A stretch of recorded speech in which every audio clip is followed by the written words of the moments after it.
welcome to the Views from the Drix podcast. I'm your host, Tyler Wilson, the Assistant Director of Athletic Communications and the Minister of Culture here at Hendrix College. I'm joined today by Agustin Kalinowski, the Southern Athletic Association Men's Tennis Player of the Year, and our absolute standout stud from the Hendrix College Men's Tennis Program. Gus, how are you today, man? Really good. Really good. What about you? I'm doing well, man. Happy to have you on. So I guess let's kind of get started. Give us a little bit of background on yourself, where you're from, how you wound up at Hendrix. Well, I'm from Argentina. I lived there for 15, 16 years. Then after that, I moved to Spain just to play tennis. I played for 5 years in there. I lived there and I played like in different countries like France, England. I went to Tunisia, like just travel around. And then after that, I was living in an academy where basically my whole life was just tennis. And then after COVID hit, couldn't really play too much, didn't have enough money to play, and just decided to move to the US to just try it. I wasn't planning on it, I wasn't planning on doing college, but ended up here. I went to Collin College. It's just a community college near Dallas, and I spent 1 year in there, and then after that I just moved to Hendrix. Yeah. Okay, so how did you find out about Hendrix? Well, my girlfriend Lily, she's at the school, of course. I heard about it before, but it wasn't like on my plans just because it was a D3. And I knew that they didn't give like scholarships and stuff, or it was hard to get. And I just heard about it like a long time ago. And then, I went, as I said before, I went to Collin College, and then I happened to meet Lily, and she came meet the coach, and then it was possible to come. Yeah. So yeah. Absolutely. Well, that's awesome, man. So, talk about all the different places that you've played, overseas. What would you say is the coolest place that you've played some tennis at? I have to say in Andorra, especially like just in the mountains, it's great. It's different playing with altitude. It's Right. like, for example, if you go play in Bolivia or like the north of Argentina, it's just different. The ball flies. It never goes down. You have to change a little bit. A lot your game style. Right. But yeah, I will say Andorra was probably the coolest, just because I got to go there during the winter, where everything of course it snows, and I got the chance one day just to play outside, and just the view, it's crazy. Yeah. Man, that sounds awesome. So I guess before we get into the specifics of kind of tennis and some of your approach and everything, you want to give us a little bit of the recap of this past season leading up to you being named the SAA Player of the Year? Yeah. Well, it started very well. I don't know exactly the record we had, but it was pretty good. There was one match against Principia. We won it last year. This year we lost it 5-4, but it was really close. We were also testing the team, especially at the bottom. We were changing like number 4, 5, and 6. We were just moving them around. Also this year we had like a lot of new players, which allowed us to play around a lot more than last year. Likely no one got injured, but yeah, we were just testing. I was secure at 1 basically, but then from 2 to the bottom it was just like changing constantly, like every week. Right. Pretty much. And the matches were good. Principia was probably, I would say, kind of like a breaking point, where we were like, okay, this is, we're playing well, we're doing well, but we need to do some things better. And then after that, we had some good wins against Greenville. That was at the end of the season, pretty much. But also we were close in conference against Millsaps and Berry and Oglethorpe. We had chances.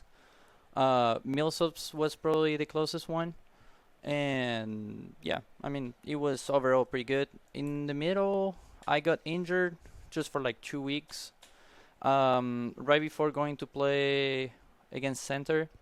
My hip started hurting, it hurt just training during the week.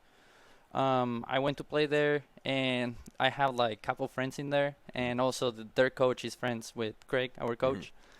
And yeah, I was playing. It was a close match and didn't really want to say anything. Mm-hmm. But then the day after, I played with Sonny, and that's when I had to like quit after the first set because I couldn't play, Mm-hmm. just because I knew that I had like more important matches Right. to win for the team, not really for me. And yeah, it really paid off the fact that I didn't play anymore. Right. But Well, and, that's always a hard thing to do to Yeah. kind of take yourself out when you're not feeling it, because I feel like as a student athlete, the inclination is just like push through. Yeah. I've got this. I can tough it out. And sometimes the best thing to do is to kind of take that step back and be like, man, I can help the team better if I'm healthy XYZ weeks down the road. So that's really awesome, man. So what was the kind of general reaction when you ended up being named Player of the Year? What were your thoughts on that? Well, at the beginning, I don't know. It was a good feeling just because last year was super close. I had the same record, 6-1. The thing is, last year the match that I lost was against the guy that actually won it. And then this year, everything happened that in a way that the last match was the most important one because I was playing with the guy from Berry who had a record of 6-0 till then. And well, it just happened that I had that like match. I had to beat him to just secure it. Mm-hmm. And yeah, it was good. Yeah. Okay, yeah. So, I'm not super familiar with kind of how the other teams in the conference are in terms of tennis. I've heard Sewanee is pretty solid. What are how does the conference usually line up? I will say Swanee first, like in the last couple years. Then it's between probably Birmingham Southern, Center. Then it will be, I will say Rhodes is like right in the middle. They're getting better. I think next year they're getting like a couple good players. And then it will be like Oglethorpe, Berry, us, and Millsaps. Right. Yeah, like we're close. I think Millsaps, for example, next year they're not getting anyone new, and we are getting like a couple people, which means that we can probably like beat them. Right. And that will be good. Yeah. Yeah, absolutely. So, of those teams, and the people that you played, which ones did you have probably the most difficulty with this season? Probably Swanee. I didn't get to play the number one actually. I mean it's just strategy. Because there is like a lot of things in play. Not only like the conference match. It's also like protecting the ranking of the players and stuff. Like their number one player was ranked higher than me. So I mean it makes sense that they didn't want to play him against me just because last year I beat the number one. So it's like protection, I guess. Probably the hardest match. I don't know. That's the thing. The ones that I thought that they were going to be the hardest ones, the ones that I struggled the most last year, they were fast. Like I just set the game style. I just prepared the match in a way that didn't allow them to do anything. And really, like I would say, maybe the hardest match was like maybe Yogurt or Rhodes. Right. Yeah, where it's maybe a match that I didn't expect it to be the hardest one. But yeah, it was just weird. Okay. Yeah. No, I get you. Yeah.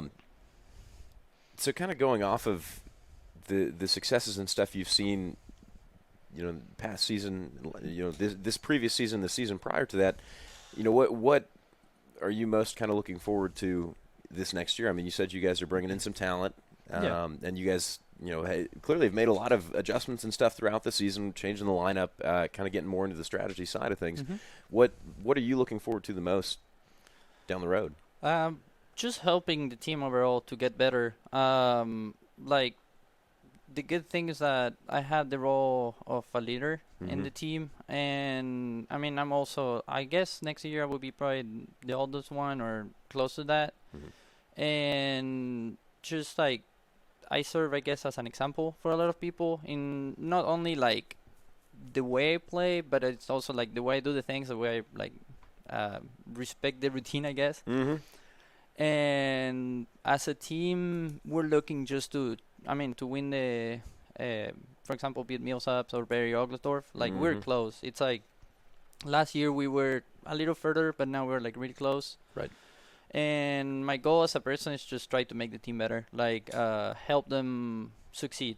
Also, like just also have a good experience. Absolutely. I had it like just for 2 years or 3, and it's helping like the freshmen especially to enjoy it because it's really fun. And it's like especially when for example, when I left college, like it was hard to let go the team and the experience just because like I had a lot of friends in there. Right. And I guess it's the same feeling when you graduate. You know, it's like, so I'm hoping that they have that feeling. I know it sucks, but Right. it's a good feeling too. Yeah. Absolutely. Yeah. No, that's one thing that I very much admire, you know, coming from having played baseball here for 4 years and having been a leader on the team, is like, you know, establishing yourself as a leader and as a role model for these younger guys, you know, because I still have guys from, you know, the team at Hendrix that were, you know, freshmen my junior, senior year that like, hey, man, like you did this, and this, you know, as part of your routine on the daily.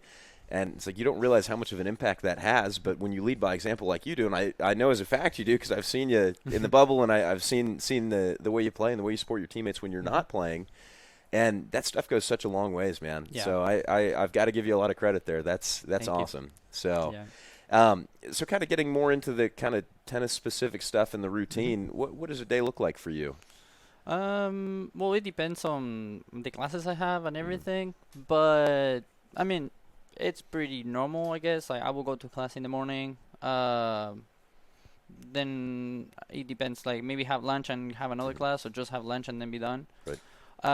Then just get ready for training. Train for 2 hours, sometimes a little bit more.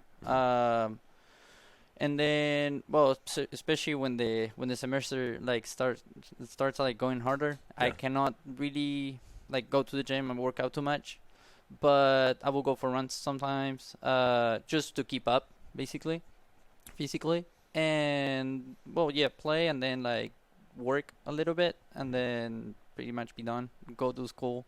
It's like just normal, very general, I guess. Yeah. Absolutely. Yeah. Man, that's one of the things too. Like, you don't necessarily realize it until you're watching it right in front of you, how physically demanding of a sport tennis is, man. Because I've been so impressed just by watching some of the matches, you know, working the cameras and whatnot. A, the level of athleticism, but B, the kind of endurance that you have to have, you know, playing some of these matches that go super, super deep, you know. Yeah. And man, it's wild. Yeah. How is it? I mean, when you get into those matches, what is it that keeps you going? You know, how do you dig deep and find a way to kind of push through? I don't know. Like it just once you're there, you're not tired. Like I mean, you feel it, but it's I don't know. It's just the willing of trying to win. I guess like that keeps pushing you. I have a good example actually. Like just going back to the question of like what was the hardest match that I had this semester. It wasn't in conference, actually. I think you saw that one. It was against John Brown. Okay, yeah. Yeah, the number one. Yep. I ended up losing that one, but it was, I mean, honestly, it was really, really good. I really enjoyed that match. Like, he's a really good friend of mine, too. Right. And, yeah, physically, like, after that day, I was just, like, destroyed. Like, I couldn't even do anything. There are some days that you wake up and you're like, man, everything hurts. Like, the back, legs, arms, everything. But it's part of it, I guess. Yeah. And yeah, it's very demanding. Like, I guess people sometimes don't know, but like, because like, I mean, I don't know. I mean, when you train, you get used to it. It doesn't hurt, but like, for some reason, just playing matches. Like, the match is the one that like kills you always. Yeah. Training, it's normally I don't struggle. Like, I got injured in the middle of the season, but it wasn't like, it was because of a match. Right. But in training, normally like nothing happens. But yeah, it's crazy. And then I have another example of like, for example, at the beginning of right on the first match, I rolled my ankle.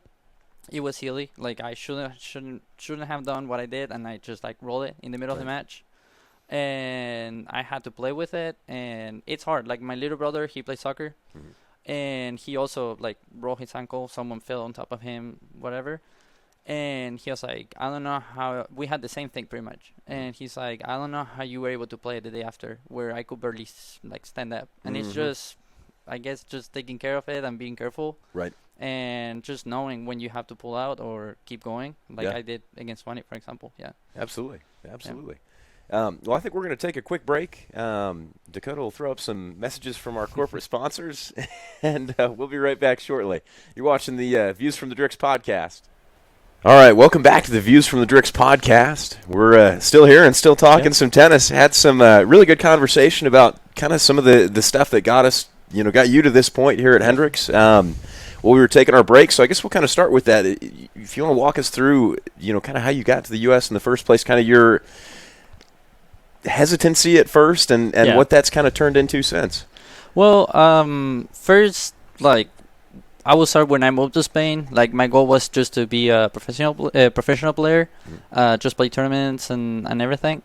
That's a very hard thing to do. It's very expensive. It requires all the work that I was doing and maybe more. But mainly it's like a very expensive thing. It's like you have to pay the hotel, the trip, your coach if you want him to go, like a lot of things. And yeah, I spent like a couple years there training, playing tournaments too, traveling, as I mentioned before. And then a lot of things happened on 2019 where I was debating between quitting and just like have a job and kind of like a more normal life, I guess. But I just kept going. Then COVID hit at the beginning of 2020. And that was really something like, I mean, it threw everyone off. But for me, it was kind of like a break. I remember just putting my rackets away, being like, I told my brother actually to hide them. I was like, I don't know where they are. So I technically quit in there. You can say that I didn't just because COVID, I couldn't play. But yeah, it made me rethink a lot of things about what I wanted to do, what I wanted to, like, I really liked, for example, as we talked before, just languages in general, like being able to speak, communicate, and I learned Italian in then, for example. And yeah, after that, COVID finished, well, quarantine finished, and I really didn't have anything to do. The only thing that I could do was like teaching tennis. So I got my rackets back, and I got back to play too. I enjoyed it. Like, it was great to be back. I remember my hand had literally a hole from playing. It was crazy. But yeah, after that, like, I was just thinking about my future too, and how it would look like if I just kept doing the same thing, which was working, just saving money to be able to play tournaments. And I didn't really see a future in it, and also the people around me, not because I couldn't do it, just because it's a very like demanding thing. And it was basically save money for maybe 3 months to be able to play like 2 weeks and do it again and do it again and do it again. And the thing is, to be professional, you need a lot of consistency. You need to play 50 weeks if you can a year, like the whole year if you can, just to get experience, points, chances too, because sometimes someone gets injured, whatever happens, and you might get the points for that. Absolutely. And yeah, I didn't see a future in that, or at least on the immediate future. And talking with friends, I decided to change my mind and come to the US. I wasn't planning on it. Like, as I said before, I was planning on just being professional. And it was hard. Like, I fought with my brother, I fought with my dad, I fought with my mom, with everyone, because they told me you should go, or it's the best option right now. And I didn't want to. Like, I was like, I want to be in Spain, I want to live here, whatever. And it was also hard for me to leave everything behind, because just with 15, I moved by myself. Just build my whole life together and put it together in a way that it was like, without experience, I guess. It was hard, and I was proud of what I was able to achieve.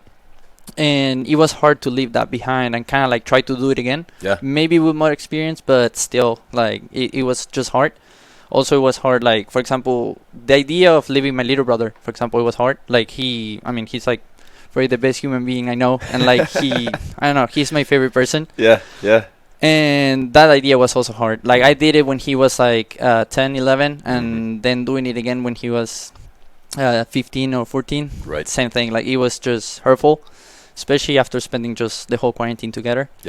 And yeah, things happen. I had offers from different places, and my goal was to move to the US on the spring, just because I had to wait more than 4 months. It was like 7 months for the fall.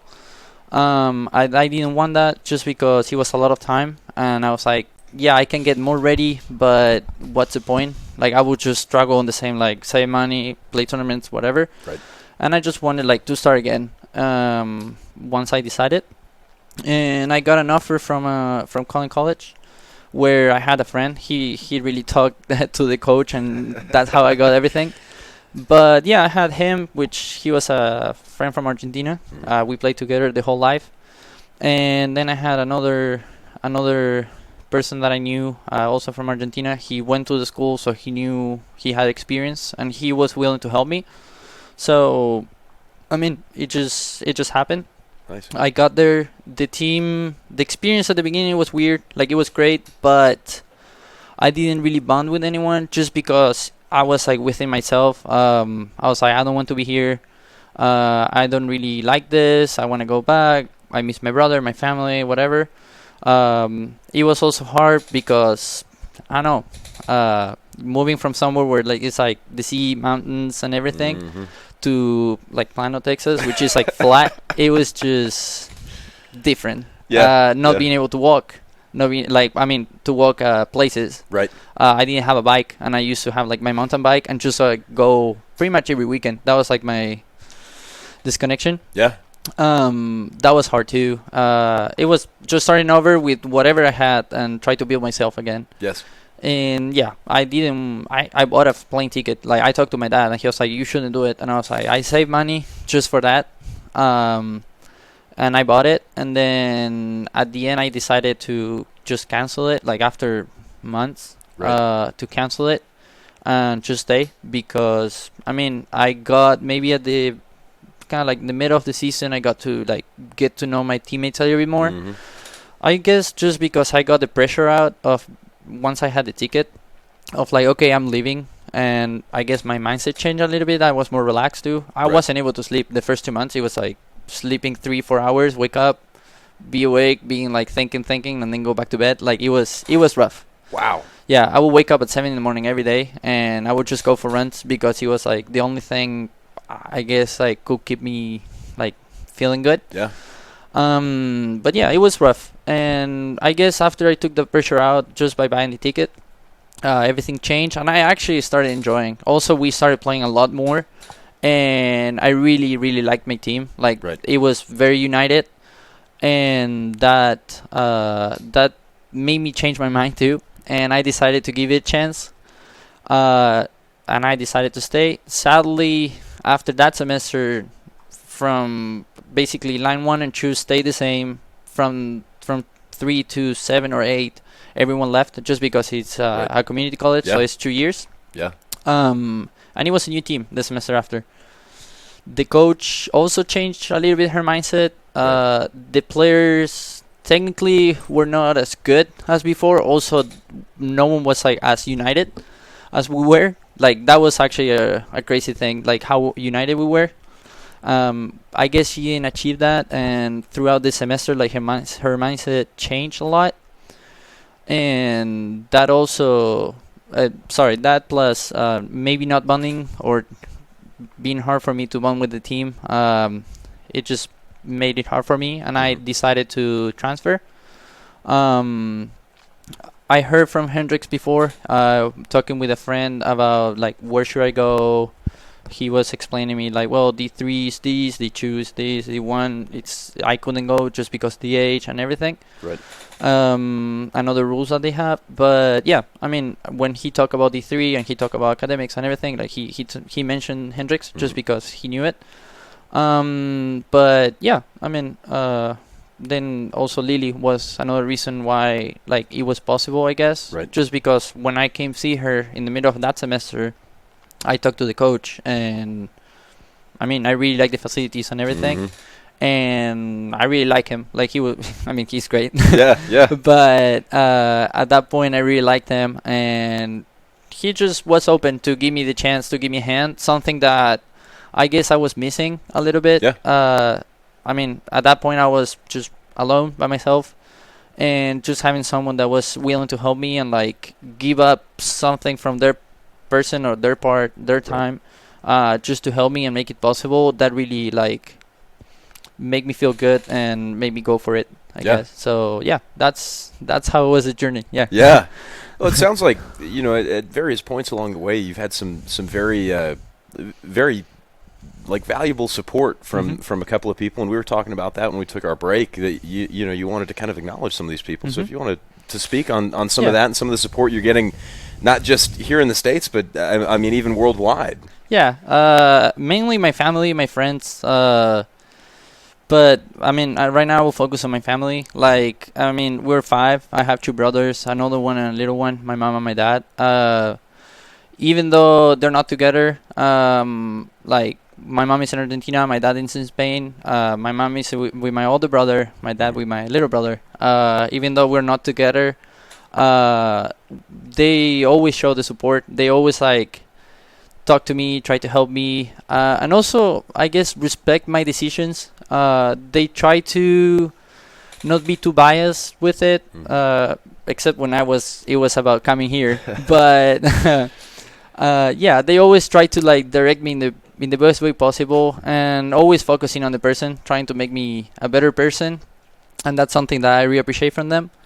And just the support, I guess, like with my brothers, that like triangle that we have is just like not only we love each other so much, but it's also like we appreciate each other so much, and we respect like each other so much that it's crazy. Like I know my little brother or my older brother, either one, they can do whatever they want with their lives and they will be happy. I know that they will take the like right decisions, and even though it's hard, like it's hard for everyone. I just know that they're very capable, very smart, and I guess it's in the family. Like we just never give up. We just keep going, and that's something that just having them in my family, like it just serves as an example. Absolutely. And it just keeps me going. And I guess, I mean, when I talk to them, it just keeps them going too. Like my older brother always like, he tells me how much he admires me, and I tell him when I was in Argentina and I used to see you, I used to come back from training and you will be studying. I will leave and then come back and you will be studying and whatever. Like he just worked really hard for his degree, and I really admire that too. Right. So it's just we all serve as an example, and even though we're like not too many people, we're 5. We were able, we were able to do great things like together but separate too. Yeah. Well, it sounds like the kind of leading by example, and the hard work is something that runs in the family. That's awesome. That's really awesome. So, kind of getting into the transition, coming from Spain to the U.S., I mean, of course, you're talking about Plano and kind of the scenery being different, but was there ever like a moment of like pure culture shock, like, oh my gosh, this is so weird and so new to me? Yeah, especially after I made like friends that they were Americans. That was like the biggest thing. I would say at the beginning it was just the food, maybe not being able to. Well, in Spain I used to ride the bike always, like to everywhere. Everything was like relatively close. In Plano, it was like if I want to go to Walmart, it was quite close, but I had to walk a big chunk, and it was just different. Like I was used to be like house next to house next to house next to house, and maybe I don't know. It was just different. The food was hard, especially in the cafe in Colin. Yeah, it wasn't great. It was small too. I guess most of the people just live outside of campus because they didn't really. I mean, they had a big housing, but it wasn't crazy. Right. And I guess they would just eat like at their houses or whatever. And for me, that I had to eat in the cafe. In that case, it wasn't great just because it was small, had like wraps, maybe burgers, and sometimes chicken, and that was it. Like it was very basic, and yeah, that was it. Probably the hardest thing. And then once I met like my friends, just the way, like I never had money myself, like a lot of money, so I couldn't like really buy things and be like, oh, I like those shoes, I will get them or whatever. Right. And I will have my friend. I walk into his house and he will have like 50 pair of shoes and like whatever, and that was just like, I mean, it was funny just because like on TV in like Argentina and Spain, you will see like TV shows where like they will buy a lot of things or whatever, and it was kind of like being in the show and being like, oh, that's crazy. Like it didn't make me feel bad or anything. It was just like, I don't know, great to see too. But yeah, it was different. Right. Different to anything that I was used to. Yeah. Absolutely. So you mentioned the cafeteria there in Plano, and you've had a little bit of experience with the cafeteria here at Hendrix. That's one of my favorite things on the podcast to ask about is people's favorite parts about the cafeteria here, favorite meals or whatever. Mm-hmm. So we were talking at the break, and you said green bean casserole. Is that? Yes. Okay. Yeah. Chicken is really good too. It is. Oh man, it's great. Yeah. I can't ever get enough of the green bean casserole when they have that out. It's like my one thing. Doesn't matter if I'm dieting or if I'm trying to do anything. I see the green bean casserole and I just load up an entire bowl full of it. I just feel lucky sometimes when I walk in. Like, I don't go often. Like, I normally go when, like, we do sometimes with the team. Like, we used to do it at the beginning of the semester. Like, on Mondays, we would just go in. And sometimes I go get lunch with the coach. Yeah. And when there is green bean casserole, I just go for it. Like, I feel lucky because I know that they don't have it the whole week and the whole year. And it's like, it's like I came on the right moment. Yes. It was ordained that you'd be there when they've got green bean casserole. Absolutely. Well, so now as we kind of round this out, one of the things that we've talked a little bit about, and you've mentioned it, is kind of pursuing language and stuff like that. Mm-hmm. How you said 3 languages that you're fluent in? Yeah. And working on a 4th. Yeah. Okay. And if you want to list those for the viewers. Well, it would be I speak Spanish, Italian, English, of course. And Catalan too. I'm able to speak it. Maybe not write it that well. I know it's harder, but I learned it like just in living in Spain. And right now I'm learning Portuguese. I should be done by the end of the summer, and then I will go for French, and then hopefully be done in 1 year or 2. Right. Like be done. Like being confident enough to talk and like write it. Yeah. And kind of like just develop it with the time, and then. I used to do German. I had a German friend. Right. I did it for like 4 months. And it was great. It's just hard. Like, you actually need someone to talk, to teach you. Like, it's not something like, in my case, Italian, I just learned it by myself. Right. It's just so close to the way I speak the Spanish in Argentina that it happened to be similar. And a lot of things, at least the base was the same. I mean, it's Latin-based language, but a lot of things were the same. So you made it easier. Yeah. Absolutely. So, I guess probably last question for you. Actually, we'll talk about pickleball too, because that'll be some. What are your plans after graduation? What are you studying here, and what's you got ideas moving forward? Any? Not really. Like, it's nothing specific. I have like options. Something that I learned from just COVID, I guess, and having like not only one plan, like having multiple. Yeah. I'm studying biology, but I also decided like just a couple weeks ago to be a Spanish major, just because they gave me some like credits that I can use to just be way ahead on the major. So I might do that, just because that might allow me to translate, to maybe teach, I guess. And yeah, but after Hendrix, I don't really know. I might go to grad school. If I can keep playing, I might try to play tennis if I can, if I have the money and time. It just depends. Like, it's something like so out of my hands right now, I guess. Yeah. And I guess I've been living like that so much that, I like to plan things, but not like really secure them, right? Right. But another one is play pickleball. I was talking with Craig, with the coach, and like, I don't know, I might have a chance to play on the tour. Like, I have a friend on the tour. She played the US Open like not long ago, 2 weeks ago, and I think she won it in doubles. So I mean, and we did. I met her last summer in Swanee in summer camp. And we did an exhibition. We played doubles together in the exhibition, and then she was talking about pickleball, whatever, and then she went into it. In 1 year, she achieved that.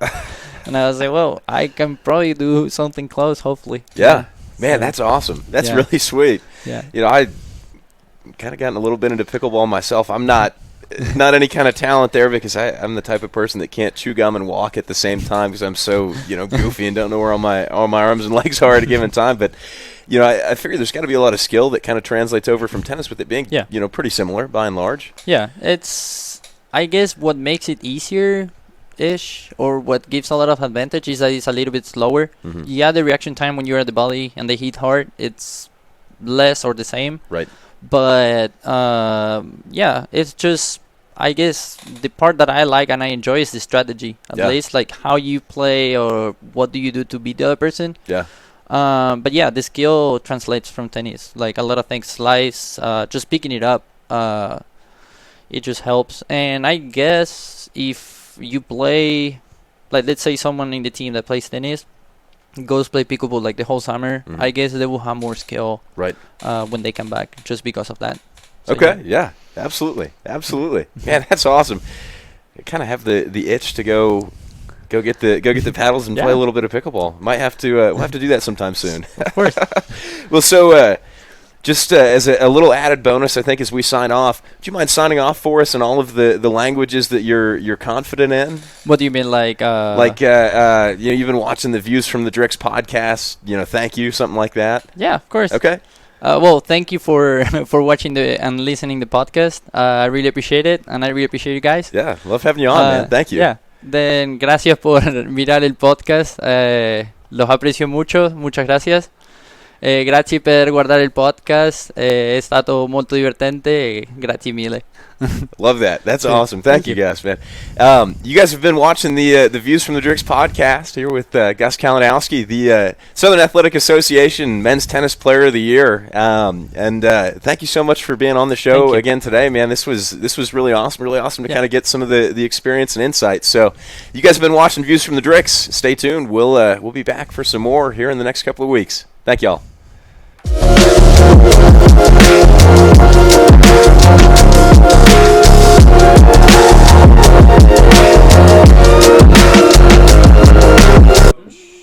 Support, acknowledge people from back home. Yeah, I can probably acknowledge like my family, for example, my friends, all the support, especially like how much it means. So, for example, my mom, she works at the school that I used to go, and like people that I don't know, of course, like they just keep coming to the school, and like all the professors and like all the people talk like sometimes about me, especially for example now that I got like the Player of the Year, right? And like that was a big thing. I didn't know. Yeah. Like my mom, after like that happened how long ago? Like maybe a week ago. After 2 or 3 days, she was like, "Yeah, like you actually made a big impact. Like a lot of people went like to her office and just asked her about like how was it, whatever." And I like that made me realize like the impact, like indirect maybe, that like just the things I'm doing have on people. Yeah. And how like I was talking to her and I was like, how it's crazy how I was like one of those kids just like dreaming big and like trying to do good things, and then like I ended up here. Maybe not what I wanted at the beginning, but it's still like a really good thing. Right. And